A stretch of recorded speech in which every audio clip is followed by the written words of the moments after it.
أعوذ بالله من الشيطان الرجيم. بسم الله الرحمن الرحيم. ومن الناس من يتخذ من دون الله أندادا يحبونهم كحب الله والذين آمنوا أشد حبا لله ولو يرى الذين ظلموا إذ يرون العذاب أن القوة لله جميعا وأن الله شديد العذاب.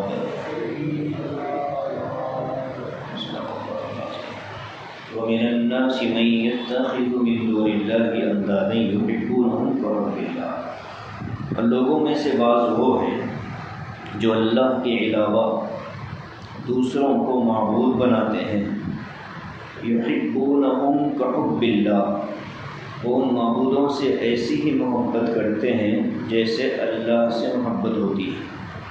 والذین آمنوا اشد حبا للہ، اور جو لوگ ایمان لائے وہ اللہ سے محبت میں پکے ہیں اور بہت شدید ہیں. ایمان والے اللہ سے بہت زیادہ محبت کرتے ہیں.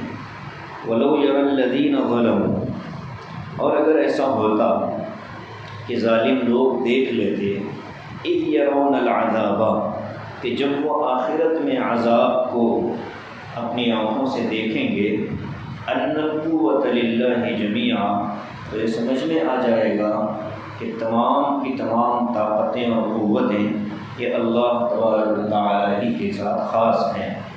وَأَنَّ اللَّهَ شَدِيدُ الْعَذَابِ، اور یہ بھی کہ اللہ تبارک و تعالیٰ عذاب کے معاملے میں بڑے سخت ہیں.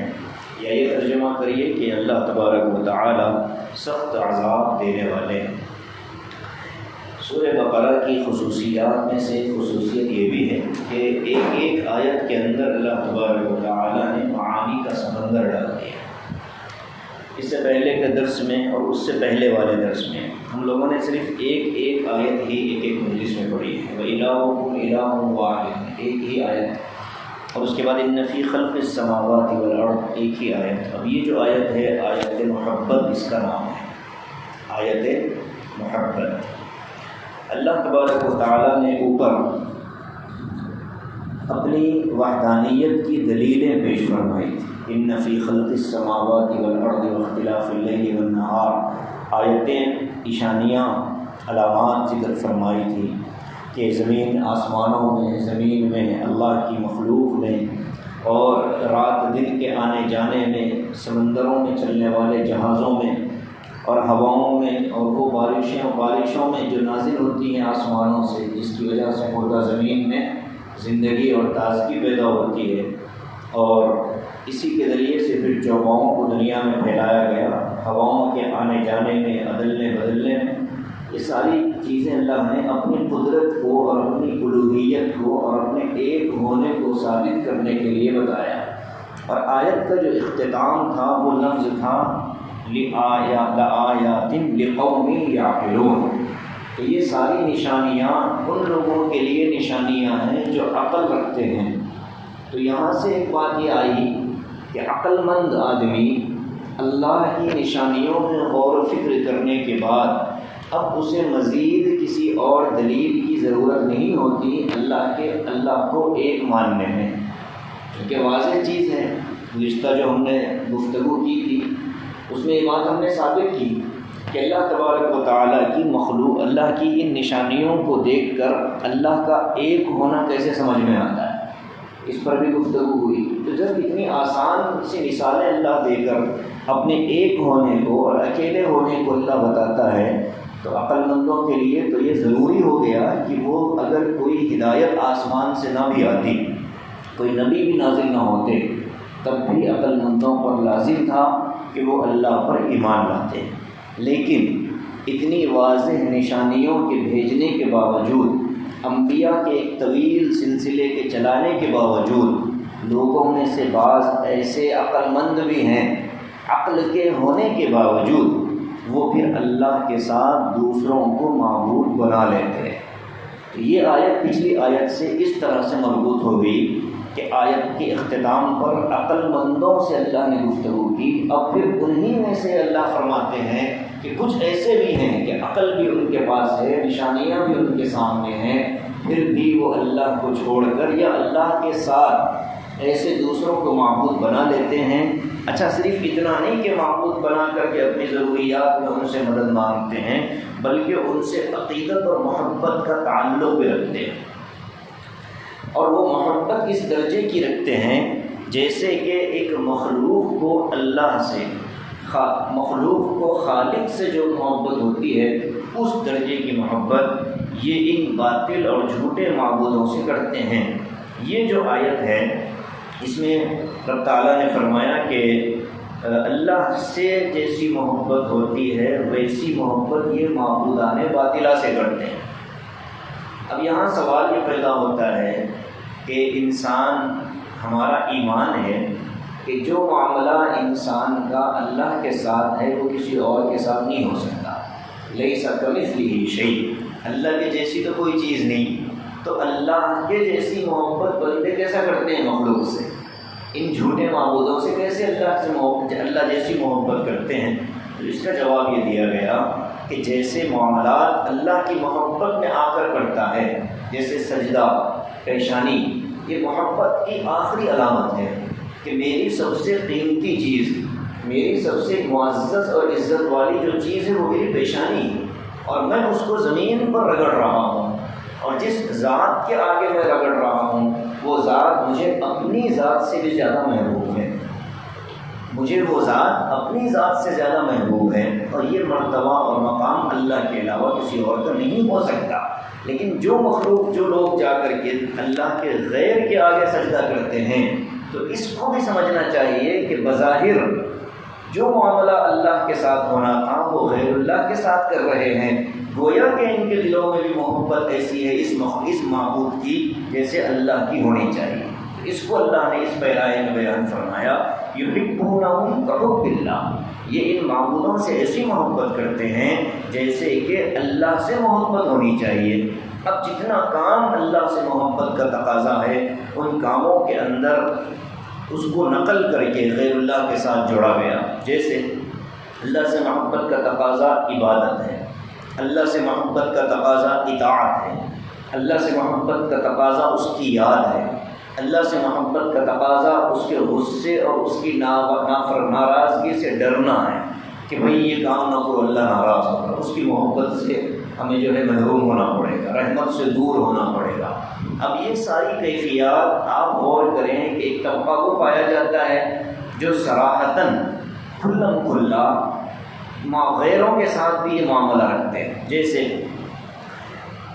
اللہ کے آگے عبادت ہوتی ہے، غیر اللہ کے آگے پوجا ہوتی ہے۔ ابھی ایام شروع ہوں گے، اس میں دیکھیں آپ کہ مٹی کے بت بنا کر لوگ وہ سارے کام کرتے ہیں جو حقیقتاً اللہ کے سامنے کرنے تھے، جھکنا، رکوع کی حالت میں جھکنا، ادب و احترام کے ساتھ کھڑے ہونا، اور پھر سجدہ ریز ہو جانا، نظر چڑھانا، اس کے نام کی منت ماننا، یہ ساری جو چیزیں ہیں یہ تو اللہ کے ساتھ خاص تھیں، لیکن مخلوق کے ساتھ بھی اس کو جوڑ دیا گیا۔ ایک اطاعت کیسے ہوتی ہے؟ اطاعت ہوتی ہے خیالی کچھ قصے اور کہانیاں، اور ان کہانیوں کی بنیاد پر ایک مذہب وجود میں آتا ہے، اور پھر وہ مذہب اس پر اپنی پوری زندگی گزار دیتا ہے، لوگ اس پر چلتے ہیں اور یہ سمجھتے ہیں کہ اس سے ہمارے یہ جھوٹے معبود خوش ہوں گے۔ تیسرا، اللہ تبارک و تعالیٰ کے ساتھ جو معاملہ ہوتا ہے اس کی ناراضگی سے ڈرنے والا۔ اب یہاں ہمارے اندر جو طبقے بچتے ہیں، جو اس ملک میں ہو، دنیا کے اندر ہو، آپ دیکھیں کہ اس میں ایک طبقہ وہ ہوتا ہے کہ جو پوجا اور عبادت محض اس ڈر سے کرتا ہے کہ ہم یہ نہیں کریں گے تو یہ ہوگا، حالات آئیں گے، مصیبتیں آئیں گی، تو کہیں نہ کہیں مسلمانوں کے اندر بھی ان کے ساتھ اٹھتے بیٹھتے ایسی غلط چیزیں داخل ہو گئی، جیسے شب برات کے موقع پر بڑوں کی عید کے نام سے کھانے پکائے جاتے ہیں، مختلف کھانے رکھے جاتے ہیں کہ یہ روحیں آتی ہیں اور اپنی پسند کا کھانا دیکھ کر خوش ہو کر چلی جاتی ہے، اس لیے کہ روح تو کھا نہیں سکتی، تو دیکھ کر خوش ہو کر چلی جاتی ہے۔ تو اس طرح کی جو عقیدے ہیں یہ وہ شکایت ہے جو اللہ اس آیت میں کر رہا ہے۔ جو معاملات اللہ کے ساتھ بندے کو ہونے چاہیے وہ غیر اللہ کے ساتھ ہوتے ہیں۔ نظر و نیاز کا معاملہ آپ دیکھیں، چڑھاوے چڑھائے جاتے ہیں، ابھی آج ہولی تھی، دیوالی آئے گی، ان ساری عبادتوں کے اندر اور ان ساری رسومات کے اندر جو شیرینی، جو مٹھائیاں تقسیم ہوتی ہیں وہ سب کا سب چڑھاوا ہوتی ہیں، وہ چڑھائی جاتی ہیں اور پھر اس کو لوگوں میں بطور تبرک تقسیم کیا جاتا ہے۔ یہ تو معبودان باطلہ کے ساتھ معاملہ، ایک معاملہ تو وہ بھی ہے کہ جیسے ایک مسلمان اللہ کے گھر کے طواف کر کے 7 چکر لگا کر اپنی عاجزی اور اپنی عبدیت کو ثابت کرتا ہے کہ مولا میں آپ کا بندہ ہوں، آپ نے حکم دیا، یہ پتھروں کا گھر ہے، آپ نے کعبہ دیکھا ہے، غلاف اگر ہٹے کعبے کا تو آپ دیکھیں گے کہ یہ ہے کیا، بس کالے پتھر ہیں، درمیان میں گارا لگا کر کے ان کو جوڑا گیا ہے۔ بظاہر میرے الفاظ پر مطلب مجھے تحفظ حاصل ہے، بظاہر ایسا لگتا ہے کہ اس گھر میں کوئی کشش نہیں ہے، کالے پتھر ہیں، پرانی عمارت ہے، 400 سال سے زیادہ وقت گزر گیا اس عمارت کے بنے ہوئے، 1000 سال سے زیادہ وقت گزر، اتنا لمبا ایک وقت گزرا ہے، لیکن کشش بظاہر نظر نہیں آتی، لیکن چونکہ ہم مانتے ہیں کہ اللہ نے حکم دیا ہے وَلْيَطَوَّفُوا بِالْبَيْتِ الْعَتِيقِ، اللہ نے حکم دیا کہ اس پرانے گھر کا تم کو طواف کرنا ہے، اب ہم طواف کرتے ہیں۔ یہ خاص ہے معاملہ، اس لیے حجاج کرام سے جب وہاں بیانات ہوتے تھے تو ہم درخواست یہ کرتے تھے کہ بھائی دیکھو حرم شریف میں زیادہ وقت گزارو، طواف میں زیادہ وقت گزارو۔ مسئلے کی روح سے عمرہ اور طواف ان دونوں میں افضلیت کس کو حاصل ہے؟ علماء کی دونوں رائے ہیں، لیکن زیادہ بہتر رائے یہ ہے کہ جس عبادت میں زیادہ وقت صرف ہوتا ہے وہ عبادت افضل ہوتی ہے۔ اب طواف کرنے کے لیے لوگوں کو ترغیب دی جاتی تھی تو اس میں یہ جملہ کہا جاتا تھا کہ پوری دنیا کے اندر آپ چاہے تو نماز پڑھ سکتے ہیں، پوری دنیا کے اندر آپ عبادت کر سکتے ہیں، لیکن طواف ایک ایسی عبادت ہے جو اس جگہ کے علاوہ کہیں اور نہیں ہو سکتی، اس لیے اپنے آپ کو زیادہ کعبۃ اللہ کے قریب رکھو۔ تجلیات نازل ہوتی ہیں، اس کا اثر دل پر ہوتا ہے، انوار و برکات پہلی نظر کعبے پر پڑتی ہے۔ اللہ کہتے ہیں کہ مانگ، جو مانگتا ہے دینے کے لیے تیار۔ تو یہ جو چیزیں ہیں یہ ایک ایمان والا کعبے کے ساتھ کرتا ہے، اور اس کے پیچھے مقصد کیا ہے؟ گھر کس کا ہے؟ اللہ کا ہے۔ بس اللہ تیرے گھر کی محبت میں چکر لگا رہا ہوں، تیرے گھر کے پھیرے میں اس لیے لگا رہا ہوں کہ یہ تیرا گھر ہے۔ ہم نے اس سے پہلے ایک چھوٹا سعد جو ہے حرم شریف میں بیٹھے بیٹھے اس نے ایک مرتبہ عجیب سوال کیا تھا، پوچھا تھا کہ یہ کیا ہے مغرب کی نماز کے لیے، تو ہم نے کہا یہ اللہ کا گھر ہے، تو پوچھتا اللہ اس میں ہے؟ میرا دماغ اڑ گیا۔ اگر ہم بولیں گے کہ نہیں ہے تو پوچھے گا اللہ کا گھر کیسے، ہم بولیں گے ہے تو بولیں گے اندر بتاؤ۔ چکرا دینے والا سوال تھا، میں نے مانگا مولا عزت بچا لے، اس کا عقیدہ بچا۔ اللہ نے دل میں بات ڈالی، میں نے کہا کہ تمہارا گھر کہاں ہے؟ تو اس نے کہا اندر ڈھونڈنے میں۔ تم ہے گھر میں؟ بولے نہیں، گھر ہے بس یہی معاملہ ہے اس گھر کے ساتھ۔ تو اللہ نے بات ذہن میں ڈالی تو جواب دیا مطمئن، سمجھ رہے بات؟ تو ہمارا کعبۃ اللہ کے گرد طواف کرنا اللہ کی نسبت سے ہے۔ حکم دیا مولا نے کہ طواف کرو، ہم طواف کرتے ہیں۔ اللہ نے کہا 7 چکر مکمل ہو گئے، اب تم کو پہاڑوں کے درمیان بھاگنا ہے۔ صفا مروہ کے درمیان میں کیا عبادت ہے؟ صفا مروہ تو مسجد حرام کا حصہ بھی نہیں ہے، صفا مروہ تو مسجد حرام کا حصہ بھی نہیں ہے۔ وہاں حائضہ عورت بھی جا سکتی ہے، ناپاک انسان بھی جا سکتا ہے، وہ مسجد حرام میں داخل نہیں ہے، لیکن عبادت کا حصہ بنایا اللہ نے۔ اس کے بغیر عمرہ مکمل نہیں ہوتا، اس کے بغیر حج مکمل نہیں ہوتا۔ صفا کے قریب جانا ہے، وہاں سے آگے چلیں گے تو دوڑ کر چلنا ہے۔ یہ کیا ہو رہا ہے؟ یہ ساری چیزیں کیا ہیں؟ یہ ساری چیزیں اللہ کا حکم ہے، اس کو کہتے ہیں وہ اطاعت۔ نہیں کریں گے تو اللہ کی پکڑ کا خوف ہے، اس کی ناراضگی کا ڈر ہے۔ اب یہ جو معاملات یہاں تھے خاص تھے اللہ کے گھر کے ساتھ، اللہ کی اس مقدس سرزمین کے ساتھ، لوگوں نے کہاں کہاں اس کو داخل کر لیا، کتنی درگاہوں کے چکر نہیں لگائے جاتے۔ آپ دیکھیں کتنے لوگ ہوتے ہیں جو قبروں کا طواف کرتے ہیں۔ جو عبادت اللہ کے گھر کے ساتھ خاص ہے وہ عبادت غیر اللہ کے ساتھ بھی جوڑ دی گئی۔ گویا کہ مرنے والا جو انسان قبر میں سویا ہوا، اگرچہ کہ اپنے زمانے کا نیک اللہ کا بندہ ولی تھا ہوگا، لیکن ہمیں حکم نہیں ہے کہ ہم جو معاملہ اللہ کے ساتھ کریں بعین ہی وہی معاملہ غیر اللہ کے ساتھ کریں۔ ایک زمانے میں تو آپ کو تو یاد ہوگا، لوگ مدینہ منورہ کی پرانی مسجد کا طواف کرتے تھے۔ حکومت نے دیکھا تو ایک طرف سے دروازہ ہی بند کر دیا، کہا کہ تمہارا چکر ہی پرانی مسجد ہے، اور اتنا مسجد کو پھیلایا، اتنا مسجد کو پھیلایا کہ 2 طواف میں تیسرے میں جنازہ نکل جائے گا ایسے۔ تو یہ حفاظت کا نظام ان لوگوں نے بنایا، لیکن جو عقیدے کی خرابی ہے، جو تعلق، جو معاملات ہمارے اللہ کے ساتھ ہوتے ہیں وہ کسی اور کے ساتھ نہیں ہو سکتے۔ مشرکین کے اندر یہ ساری بیماریاں پائی جاتی ہیں، وہ اللہ کے ساتھ معاملہ بھی کرتے ہیں، غیر اللہ کے ساتھ بھی یہ معاملہ کرتے ہیں۔ مصیبت آتی ان پر تو اس مصیبت میں آخری میں جب وہ پکارتے تو اللہ ہی کو پکارتے تھے۔ سمندر میں کشتی ہواؤں کے تھپیڑوں سے ڈوبنے کے قریب ہوتی تو اب وہ پکارتے تھے کہ اللہ ہماری حفاظت فرما، اور جب بچ کر باہر نکلتے تو کہتے پکڑو حبل، حبل نے بچا لیا، لات و عزا اور منات نے ہم کو بچا لیا۔ ایک قبیلہ تھا، اس کا معمول یہ تھا کہ وہ قبیلے والے جو اور وہ کیا کہتے ہیں ستو کے بت بناتے تھے چھوٹے چھوٹے، سفر میں اپنے جھولوں میں اپنے سامان میں اس کو رکھ لیتے تھے، جب وقت آتا عبادت کا نکال کر رکھتے، اس کو پوجا ووجا کرتے، پھر بیگ میں ڈال دیتے۔ جب سامان سفر ختم ہوتا تو اسی معبود کا کبھی سر کھا گئے پانی میں ڈال کر، کبھی ہاتھ کھا گئے، کبھی پیر کھا گئے، معبود ہی کو ختم کر دیا۔ یہ تو کھانے کا ساتھ چلو ضائع نہیں کیا۔ ہمارے ملک میں کیا ہوتا ہے، 9-10 دن ہنگامہ آرائی ہوتی ہے، اس کے بعد لے جا کر جس ذلت کے ساتھ اس کو پانی میں وہ نہ ڈوبنا چاہیں تو کود پھلانگ کر اس کو ڈبایا جاتا ہے، اور وہ بھی بیچارہ ڈوبتے ڈوبتے 2-4 کو اپنے ساتھ لے کر ہی جاتا ہے کہ ہم تو ڈوبے ہیں صنم، تم کو بھی لے ڈوبیں گے، تم بھی ہمارے ساتھ چلو۔ تو یہ جو معاملات اللہ کے ساتھ ہونے تھے، بندوں نے غیر اللہ کے ساتھ کیا، اللہ نے اس کو بیان کیا۔ یحبونہم کحب اللہ، وہ غیروں سے ایسی محبت کرتے ہیں جیسے اللہ سے ہونی چاہیے۔ اب آگے اللہ ایمان والوں کے بارے میں فرماتا ہے والذین آمنوا اشد حبا للہ، رہے ایمان والے تو پہلا طبقہ جو تھا وہ ایمان والوں کا نہیں تھا، وہ کافروں کا طبقہ تھا۔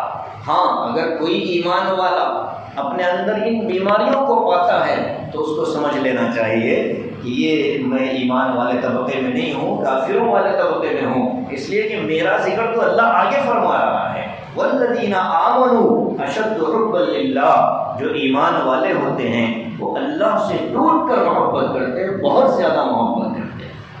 اب یہ اشد حب، یہ 2 الفاظ بڑے تفصیل طلب ہیں۔ ایک تو اللہ تبارک و تعالیٰ کا سائن، اللہ تبارک و تعالیٰ نے فرمایا کہ اشد حبا، ایک ہے معمولی محبت، ایک انسان کو دوسرے انسان سے طبعی محبت ہوتی ہے، ماں باپ کو اولاد سے ہوتی ہے، استاد شاگرد کو آپس میں ہوتی ہے، علماء اولیاء سے، صلحاء سے، اتقیاء سے ہوتی ہے، انبیاء سے ہوتی ہے، رشتہ داروں سے، عام مومنین سے ہوتی ہے، محبت کے تقاضے ہیں۔ لیکن ان تمام محبتوں کے باوجود جو سب سے زیادہ درجے کی محبت ہے وہ اللہ سے محبت ہونی چاہیے، تب ہی ایمان بنے گا، ورنہ ایمان نہیں بنے گا۔ اب میں محبت کے قسمیں اگر بیان کروں تو شاید وقت نکلے، 2-3 باتیں تو اس سلسلے میں ضرور عرض کرنی۔ پہلی بات تو یہ ہے کہ ایک محبت ایمان کا حصہ ہے، وہ محبت کون سی ہے؟ اللہ اور اس کے رسول سے محبت۔ قرآن پاک میں فرمایا گیا قُلْ إِن كُنتُمْ تُحِبُّونَ اللَّهَ فَاتَّبِعُونِي يُحْبِبْكُمُ اللَّهُ، اگر تم اللہ سے محبت کا دعویٰ کرتے ہو تو رسول کی اطاعت کرو۔ اب اس رسول کی اطاعت کے نتیجے میں اللہ تم سے محبت کرے گا۔ قرآن پاک کی ایک آیت ہے قُلْ إِن كَانَ آبَاؤُكُمْ وَأَبْنَاؤُكُمْ وَأَزْوَاجُكُمْ وَإِخْوَانُكُمْ وَأَزْوَاجُكُمْ وَعَشِيرَتُكُمْ وَأَمْوَالٌ اقْتَرَفْتُمُوهَا وَتِجَارَةٌ تَخْشَوْنَ كَسَادَهَا وَمَسَاكِنُ تَرْضَوْنَهَا أَحَبَّ إِلَيْكُمْ مِنَ اللَّهِ وَرَسُولِهِ وَجِهَادٍ فِي سَبِيلِهِ فَتَرَبَّصُوا حَتَّى يَأْتِيَ اللَّهُ بِأَمْرِهِ۔ اس میں اللہ نے 3 چیزیں بیان کی ہیں۔ فرمایا کہ اگر تمہارے آبا و اجداد، تمہاری بیویاں، تمہارے بھائی بہن، تمہاری تجارتیں، تمہارے گھر، یہ ساری چیزیں اگر تم کو اللہ اور اس کے رسول اور اس کے راستے کے جہاد سے زیادہ پسندیدہ ہیں تو تم انتظار کرو اللہ کے غضب اور اللہ کی پکڑ کا۔ گویا کہ اپنی تمام رشتہ داریوں کو اور دنیا کے تمام معاملات کو اللہ اور اس کے رسول کی محبت سے کم رکھنا چاہیے، مقابلے میں اللہ اور اس کے رسول کی محبت کو آگے رکھنا چاہیے۔ اور ہر ایمان والا، ابھی گزشتہ پیر کو ہندوستان کے ایک بہت مایہ ناز مفتی عبید اللہ صاحب دام برکاتہم نے کاروباری میں ختم خاتم النبیین مسجد میں یہ بیان فرمایا اور اس میں ایک بات کہی تھی کہ ایمان والا کتنا ہی گیا گزرا کیوں نہ ہو، اس کے دل کے کسی نہ کسی کونے میں اللہ کی محبت ضرور ہوتی ہے۔ اب اس کی مثال آپ دیکھیں، ایک اپنا ایک بیٹا ہے، اس سے ہم کو بہت زیادہ محبت ہے، بے انتہا محبت ہے، اسے اگر کوئی کہہ دے تو ہم اس کے لیے پورے سماج سے لڑنے کے لیے تیار ہو جاتے ہیں، پورے علاقے اور پورے خاندان سے۔ بسا اوقات اولاد کی محبت میں بڑے ماں باپ کے ساتھ بھی بدتمیزی ہو جاتی ہے، لیکن وہی محبوب بیٹا قرآن کریم کی بے حرمتی کرے، اللہ کے نام کے ساتھ بے حرمتی کا معاملہ کرے، تو اب آپ بتائیں یہ محبت کرنے والا باپ کیا اس بچے کو سزا نہیں دے گا؟ لازماً سزا دے گا۔ تو یہ سزا دینا یہ اس بات کی پہچان ہے کہ اس باپ کے دل میں اللہ کی محبت اپنی اولاد سے زیادہ ہے۔ بس آدمی پہچانے کہ میرے دل میں اللہ کی محبت ہے کہ نہیں۔ علماء نے نسخہ بتایا، حضرت اقدس تھانوی رحمۃ اللہ علیہ نے اس عنوان پر بہت سارے رسالے لکھے۔ حضرت نے فرمایا کہ انسان کو اگر معلوم کرنا ہے کہ میں جنتی ہوں کہ جہنمی ہوں، یا میں ایمان والا ہوں یا کافروں میں اٹھایا جاؤں، تو کہتے ہیں کہ اس کے دل کا میلان، دل کا جھکاؤ کس کی طرف ہے یہ دیکھ لو، وہ کس کے خیالات کے اندر رہتا ہے۔ اگر اس کے دل میں علماء، اولیاء، صلحاء، اتقیاء، نیک لوگوں کے خیالات ہیں اور وہ ان کی مجلسوں میں بیٹھنا چاہتا ہے، ان کے ساتھ جڑنا چاہتا ہے، ان سے ملنا چاہتا ہے، تو اس کا مطلب یہ ہے کہ اس کے دل میں دین اور اہل دین سے محبت ہے، اور یہ محبت سبب بنے گی اللہ سے محبت کا۔ اور اگر اس کے دل میں ان چیزوں سے نفرت پیدا ہوتی ہے اور گناہوں کی طرف اس کا دل زیادہ مائل ہوتا ہے جو کہ سبب ہے اللہ سے دوری کا، تو کہتے ہیں حضرت کہ یہ ڈر ہے کہ اس کو پھر کہیں اسی حال میں وہ آگے بڑھتا نہ چلا جائے، اور آگے بڑھتا بڑھتا کہیں وہ ایمان سے ہی ہاتھ نہ دھو بیٹھے۔ تو یہ معیار ہے پہچاننے کا۔ اسی لیے کہتے ہیں اللہ سے محبت کرنا ہو تو اللہ والوں سے محبت کر لو، ان سے ملنے کی بس یہی راہ ہے، ان سے ملنے کی بس یہی راہ ہے، ملنے والوں سے راہ پیدا کر۔ اللہ سے ملنا چاہتے ہو تو ان کے راستے پر چلو جو اللہ تک پہنچے ہوئے ہیں، اللہ جن کی صحبت میں بیٹھ کر اللہ یاد آ جائے، جن کی صحبت میں بیٹھے تو اللہ یاد آئے، جن کی باتیں سنیں تو دنیا کی محبت دل سے نکلتی چلی جائے، آخرت کی محبت دل میں آئے، دنیا کی محبت جائے، اللہ کی محبت دل میں اترے۔ ان لوگوں کی صحبت میں بیٹھنے کا حکم ملا۔ یا ایھا الذین آمنوا اتقوا اللہ وکونوا مع الصادقین، اے ایمان والو اللہ سے ڈرو اور سچے لوگوں کے ساتھ رہنا شروع کرو۔ تو صحبت جو ہے بزرگوں کی، اہل اللہ کی، یہ بہت کام کرتی ہے اس میدان میں کہ جب تک کسی اللہ والے کی جوتیاں سیدھی نہیں کریں گے، جب تک اپنے نفس کی خواہشات کو کچلنے کے لیے اپنے اندر ہمت اور حوصلہ پیدا نہیں کریں گے اور کسی بڑے کے ہاتھ میں ہاتھ دے کر اپنی تربیت نہیں کروائیں گے، تب تک یہ مضمون جو اللہ کی محبت سے تعلق رکھتا ہے یہ ہمارے اپنے دل میں نہیں آئے گا۔ اس کو سیکھنا پڑتا ہے، اللہ سے محبت حاصل کرنی پڑتی ہے۔ اور آسان نسخہ اللہ سے محبت کا شیخ الاسلام حضرت مفتی محمد تقی عثمانی فرماتے ہیں، اللہ سے محبت کا آسان نسخہ کہ چلتے پھرتے آدمی اگر اس پر عمل کر لے تو اللہ کی محبت اس کے دل میں آنی شروع ہو جاتی ہے۔ فرمایا کہ چھوٹی چھوٹی ضرورتیں اللہ سے اپنی زبان میں مانگنا شروع کر دو۔ بس لائٹ چلی گئی، اے اللہ بجلی بھیج دے، اے اللہ بجلی بھیج دے۔ دوسرے نمبر پر آپ دفتر پر فون کریں، لیکن پہلا تعلق اللہ سے قائم ہو گیا۔ کوئی مسئلہ آ گیا، بخار ہو گیا، اے اللہ بیماری کو شفا میں بدل دے۔ دوسرے نمبر پر علاج کے لیے جا رہے ہیں۔ کوئی معاملہ ہو، یہاں تک کہ جیب میں ہم نے ہاتھ ڈالا، کسی چیز کی تلاش میں وہ چیز جیب میں نہیں ملی، اے اللہ ہمیں کہاں رہے گی، اللہ ملا دے۔ جب ہم نے دعا مانگ کر اس میں ہاتھ ڈالی تو وہ چیز ملی۔ تو یہ جو چھوٹی چھوٹی ضرورتیں اپنی زبان میں اللہ سے مانگنا آدمی شروع کرتا ہے تو ہر وقت اللہ کی محبت، اللہ کی رحمت متوجہ ہوتی ہے، اور جب رحمت متوجہ ہوتی ہے تو محبت کے دل میں اللہ کی آ جاتی ہے۔ پہلے درجے میں اللہ کی محبت اور اس کے رسول کی محبت، دوسرے درجے میں ایک محبت ہوتی ہے اللہ والوں سے۔ یہ محبت اگرچہ کہ لازم تو نہیں ہوتی، لیکن چونکہ اس محبت کے زینے پر کھڑا ہو کر آدمی اس محبت تک پہنچتا ہے، اس لیے اس درجے میں اس کو ضروری کہا جاتا ہے۔ عید اللہ سے محبت ہو، ان سے تعلق ہو اور ان سے ربط ہو۔ پہلے زمانے میں جس سے بیعت ہوتی تھی، شیخ کو یوں کہا جاتا تھا کہ آپ میرے محبوب ہیں، آپ میرے محبوب ہیں۔ آپ دیکھیں پرانی کتابوں میں حضرت مدنی نور اللہ مرکزہ، حضرت تھانوی رحمۃ اللہ علیہ حضرات کے خلفاء جو لکھتے تھے اپنے مرید اپنے مشائخ کو جب خط لکھتے تھے تو کہتے تھے کہ میرے محبوب، میرے آقا، میرے سید، یا سیدی و سندی و مولائی، اس طرح کے الفاظ آپ کو نظر آتے ہیں۔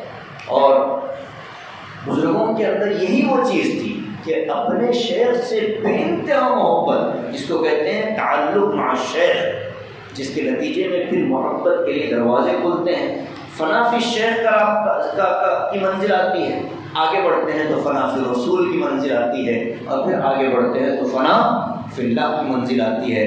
اس کے آگے ایک اور منزل ہے جو باقی باللہ کہتے ہیں کہ انسان اپنے آپ کو ختم مٹا دیتا ہے، اب میں کچھ نہیں ہوں، جو ہے اے اللہ تو ہے، میری کوئی حیثیت نہیں، میرا کوئی وجود نہیں، ساری چیزیں اللہ آپ کی ہیں۔ تو یہ چیزیں درجہ بدرجہ آدمی اللہ کی محبت حاصل کرتا ہے۔ تو ہر ایمان والے کے دل میں کہیں نہ کہیں اللہ کی محبت ہوتی ہے، لیکن مسئلہ یہ ہے کہ اس محبت کے تقاضوں پر عمل کرنے کی جب بات آتی ہے تو آدمی کا نفس درمیان میں آ کر اللہ کی محبت کو دبا دیتا ہے، مخلوق کی محبت کو اجاگر کر دیتا ہے، اور لوگ اللہ کی نافرمانی کر بیٹھتے ہیں، جبکہ اللہ کے رسول نے فرمایا لا طاعت لمخلوق فی معصیۃ الخالق، اللہ کی نافرمانی میں کسی مخلوق کی بات ماننا جائز نہیں ہے۔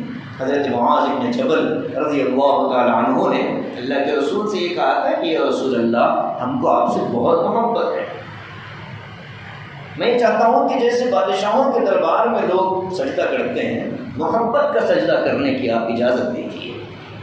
تو آقا مدنی صلی اللہ علیہ وسلم نے فرمایا کہ معاذ، سجدہ اللہ کے ساتھ خاص ہے، اگر میں اللہ کے علاوہ کسی کو سجدے کا حکم دیتا تو بیویوں کو حکم دیتا کہ وہ شوہروں کا سجدہ کریں، میں ان کو بھی حکم نہیں دیتا۔ تو محبت کا اظہار کرنا چاہتے تھے صحابہ۔ عبداللہ ابن زبیر رضی اللہ تعالی عنہ جو حضور کے بھانجے، یعنی آپ کی ہماری ماں حضرت عائشہ رضی اللہ تعالی عنہ کی بڑی بہن حضرت اسما کے بیٹے تھے، انتقال مدینے میں مکے میں ہوا، شہید ہوئے، حتیم پر ان کو شہید کیا گیا حجاج بن یوسف کے زمانے میں سن 74 ہجری میں۔ جنت المعلہ جو قبرستان ہے، حضرت اسما کی قبر یہاں، تو حضرت عبداللہ بن زبیر درمیان میں راستہ ہے۔ عبداللہ بن زبیر اللہ کے رسول کی خدمت میں بہت زیادہ رہتے تھے، نوجوان تھے۔ حضور پاک صلی اللہ علیہ وسلم نے ایک مرتبہ پچھنا لگوایا، حجامہ کروایا، جس سے خون نکلا تو اس خون کو برتن میں داخل رکھا گیا۔ تو لکڑی کا ایک پیالہ ہوتا تھا اللہ کے رسول کے پاس جو آپ کی چارپائی کے نیچے رکھتے تھے، تو جب وہ پچھنا لگوا کر خون نکلوایا گیا تو آقا علیہ السلام کی خدمت میں حضرت ابن زبیر آئے، تو آقا نے کہا کہ بیٹا اس کو کسی ایسی جگہ ڈال دو کہ جہاں کسی کے پیر نہ پڑیں۔ تو وہ اٹھے اور لے کر گئے، واپس جلدی آئے اور بیٹھ گئے۔ حضور نے پوچھا کہ بیٹا ڈال دیا؟ کہا کہ یا رسول اللہ ڈال دیا۔ پوچھا بیٹے کہاں، ایسی جگہ تو نہیں ڈالا جہاں کسی کا پیر پڑے، اس لیے کہ جس میں نبوت سے نکلنے والا خون ہے؟ کہا کہ نہیں یا رسول اللہ، جہاں کسی کا پیر تو کیا کسی کی نظر بھی نہیں پڑتی۔ پوچھا کیا کیا؟ کہا یا رسول اللہ میں نے پی لیا۔ محبت، یہ تھی محبت۔ آپ علیہ السلام وضو فرماتے، صحابہ نیچے سے ہاتھ رکھتے تھے، آپ کے جسم مبارک سے ٹپکنے والے قطروں کو زمین پر گرنے نہیں دیتے، ہاتھ میں لگتا قطرہ تو اپنے مبارک چہرے پر گرے۔ یہی وہ چیزیں تھیں جس کو دیکھ کر صفوان ابن امیہ نے کہہ دیا تھا سہیل ابن عمرو نے کہ یہ شخص ایسا نہیں کہ ان سے ہم مقابلہ کر سکیں، ارے ان پر تو جان حاضر ہے، ایسے لوگ ان کے ساتھ رہتے ہیں، ہم ان سے مقابلہ نہیں کر سکتے، صلح کرنے میں عافیت ہے۔ یہ کس درجے کی محبت؟ اب یہاں سوال کرنے والے پر خون پینا جائز ہے نہیں، یہ سب مسائل الگ چیز ہیں۔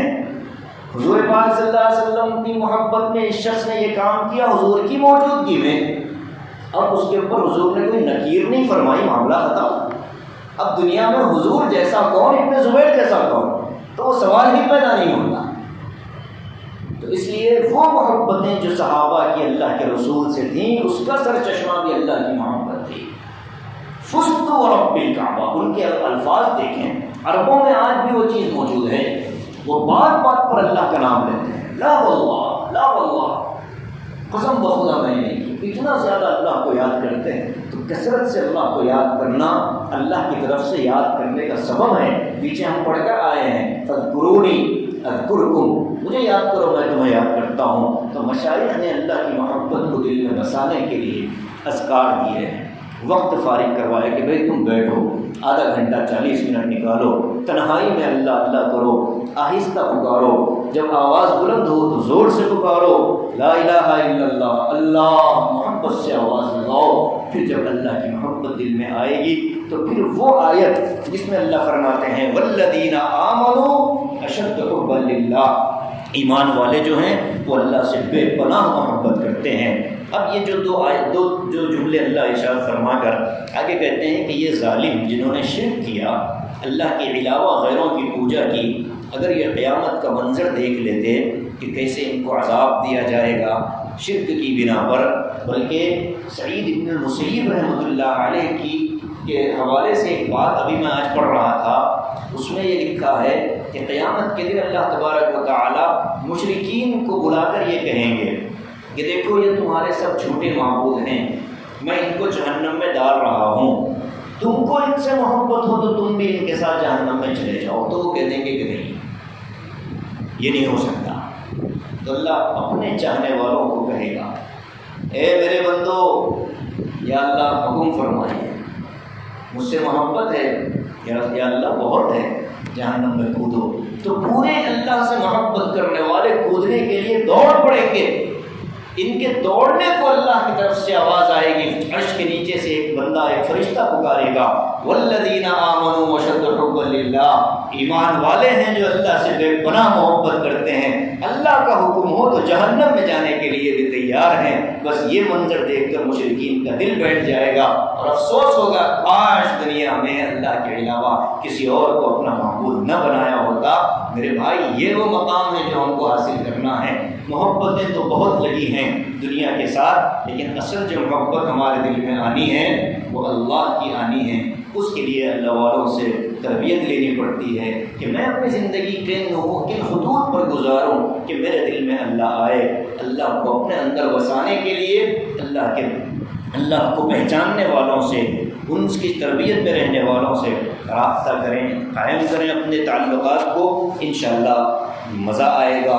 نماز پڑھیں گے تو لگے گا کہ میں اللہ کے دربار میں کھڑا ہوں، سجدہ کریں گے تو لگے گا کہ میں اللہ کے قدموں میں سجدہ کر رہا ہوں، طواف کرو گے تو لگے گا کہ میرا دل کعبے کی طرف کھنچ رہا ہے، صفا مروہ میں دوڑو گے تو لگے گا کہ واقعی اللہ تیری محبت میں میرا اپنا کوئی وجود نہیں، میری اپنی کوئی حیثیت نہیں، تو نے کہا صفا پر چڑھو میں چڑھا، تو نے کہا اترو میں اترا، تو نے کہا مروہ چڑھ میں چڑھا، تو نے کہا دوڑ میں دوڑا۔ بھائی حج پورے کا پورا اللہ کی محبت کا مظہر ہے۔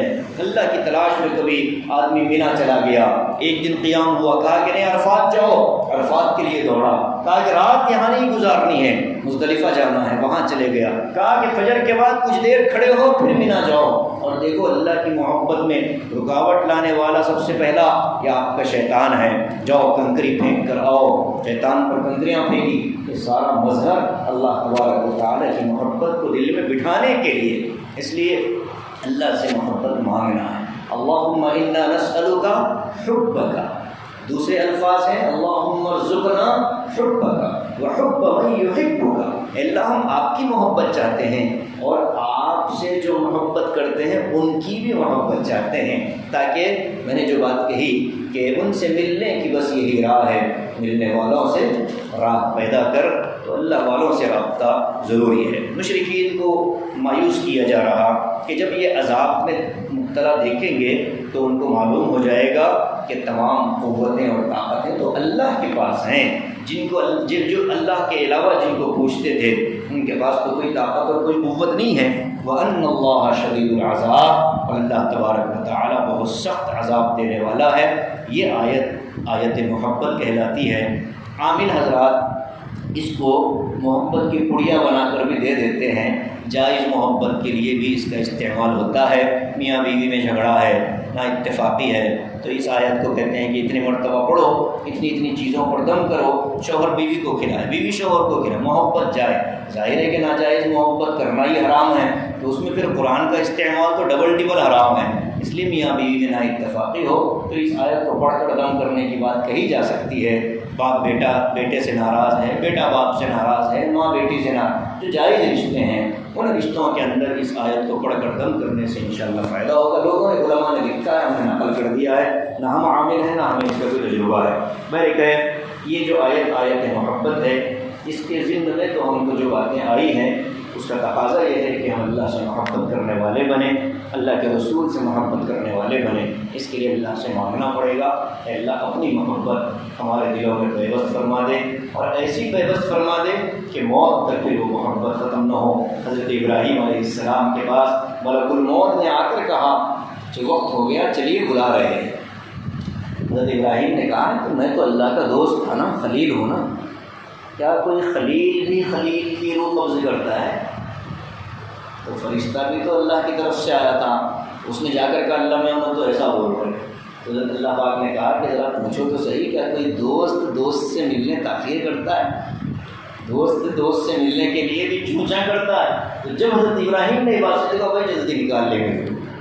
تو اس طرح کا معاملہ اللہ سے محبت کرنے والوں کو ہوتا ہے، پھر ان کو اللہ سے ملاقات کا شوق بڑھ جاتا ہے، اور پھر وہ ایک نئی زندگی شروع ہوتی ہے۔ بہرکیف اللہ تعالیٰ ہم سب کے دلوں میں اپنی سچی پکی محبت اور عشق نصیب فرمائے، اور اپنے حبیب صلی اللہ علیہ وسلم کی محبت اور اللہ سے محبت کرنے والوں کی محبت اللہ ہم سب کے دلوں میں عطا فرما دے۔ شرک سے، کفر سے، بدعات سے، خرافات سے، رسوم و رواج سے اللہ ہم سب کی حفاظت فرمائے۔